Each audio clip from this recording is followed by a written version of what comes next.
Halo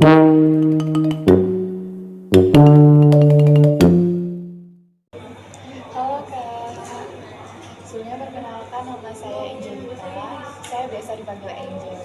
Nah, di sini tuh saya rencana tuh mau mengedukasi orang-orang yang ada di sekitar sini. Kebetulan nih saya ketemu sama kakaknya. Kayaknya kakaknya bisa edukasi ya. Betul banget nih, kok tahu? Kalau boleh tahu namanya siapa Kak? Nama saya Aminah Romana Febianti, bisa dipanggil Amina. Kak Amina. Kalau boleh tahu Kak Amina sekarang kesibukannya apa ya? Kalau di perkuliahan ya, saya itu ikut organisasi paduan suara. Terus kalau kesibukan akhir-akhir ini nih, kan mau mendekati akhir semester ya, jadi kesibukannya ya belajar, terus mengerjakan UAS, apalagi UASnya sekarang tuh banyak yang bikin kayak artikel jurnal, esai seperti itu, dan itu bikin aku stres, pusing, dan sampai karena tugas itu ya asam lambung itu naik gara-gara mengerjakan itu. Jadi Kak Amina ini seorang mahasiswi ya. Kalau seorang mahasiswi apalagi udah mendekati waktu-waktu UAS dan liburan pasti bertabrakan banget gak sih kegiatannya ya Betul kan? sekali. Dan itu menimbulkan yang namanya stres, terus kecemasan, terus yang namanya depresi ringan ya kan? Mau depresi? Oh, mau depresi. Kayaknya. Semoga enggak ya Kak ya. Kakak tahu gak sih ada teknik yang namanya teknik coping yang dimana itu bisa meringankan stres kita di saat kita itu merasakan yang namanya stres, cemas, dan juga depresi. Nggak tahu tuh apa kira-kira.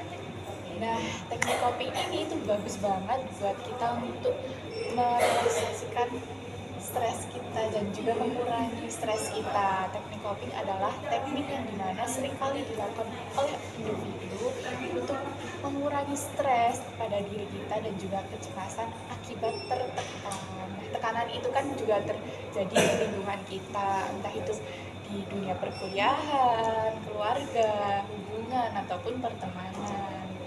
Nah, teknik coping itu ada banyak Kak sebenarnya, macam-macamnya. Kalau Kak Aminah pernah nangis nggak? Ya, pas marah pasti pernah ya. Pernah nangis? Pernah kayak kalau stres gitu pengen makan terus nggak? Enggak sih, Nggak, cuma nggak pengen makan apa. nangis iya, terus tiba-tiba pengen kayak sendiri, Terus kadang itu pengen ngancurin barang-barang di barang-barang ya. Nah, nangis, terus kayak makan saat stres ataupun kayak menyendiri itu juga namanya teknik coping.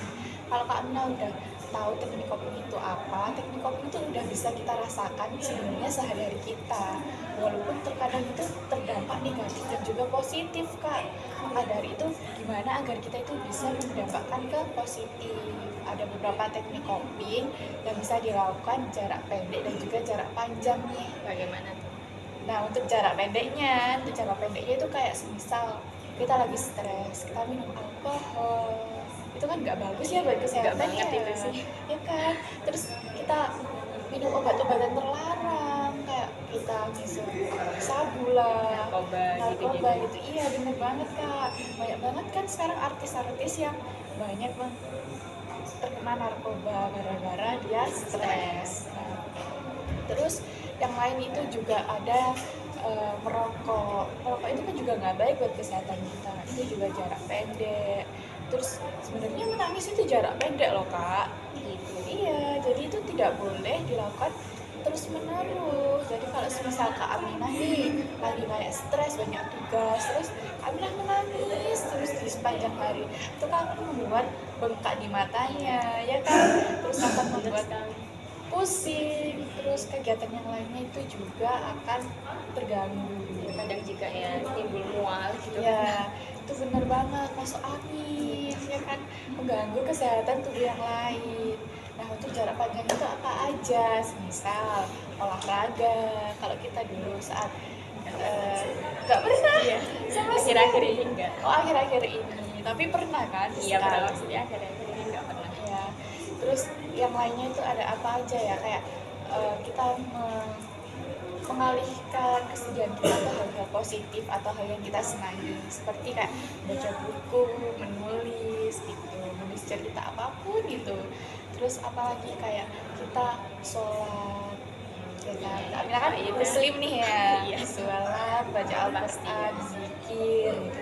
untuk menghilangkan rasa stres kita. Ya walaupun teknik kopi ini tuh sebenarnya tuh nggak bisa dilakukan terus menerus dan juga menghilangkan stres, cuma hanya di saat kita stres teknik itu bisa bermanfaat banget buat kita untuk menghilangkan beberapa stres. Iya, mungkin Kak Aminah nih lagi putus cinta terus nangis ya nggak apa-apa, nangis aja tapi jangan keterusan, soalnya kalau kita keterusan ya nanti berdampak buruk juga kesehatan kita. Nanti juga bertambah ke kesehatan fisik juga. Iya bener banget, nanti Kak Aminahnya nanti kalau kuliah nggak fokus, terus nanti kalau menyerap mata kuliah juga kayak aduh aku pusing gitu karena kebanyakan nangis karena dari itu. Nah teknik kopi juga bagus banget nih bukan buat kita yang remaja tapi juga buat semua orang. Nah kalau orang tua kayak gitu, orang tua kita semisal ada masalah apa terus dia kayak menyendiri gitu di kamar gitu, itu juga termasuk teknik kopi. Oh, jadi tanpa kita sadari, kalau kita nggak tahu apa itu teknik coping, kita itu sudah menerapkan ya. Iya benar banget Kak. Gitu. Mungkin Kak Mina bisa praktekkan di rumah ya. Ya, nanti saya praktekkan. Ya benar, bisa mengurangi stres dan juga untuk merelaksasikan diri kita. Karena tubuh kita juga butuh yang namanya istirahat. Karena kita sudah berarus terus dari pagi sampai malam, malam ke pagi lagi ya kan. Dari itu Kak Aminah harus banyak-banyak istirahat ya untuk mengoptimalkan tubuhnya ini. Terima kasih. Good luck ya Kak ya. Terima kasih. Semoga kuliahnya berjalan dengan baik. Mungkin sekian dulu ya edukasi dari saya. Semoga Kak Aminah bisa puas dan bisa melakukannya. Alhamdulillah, terima kasih juga ya untuk edukasinya. Ya, terima kasih Kak. Terima kasih.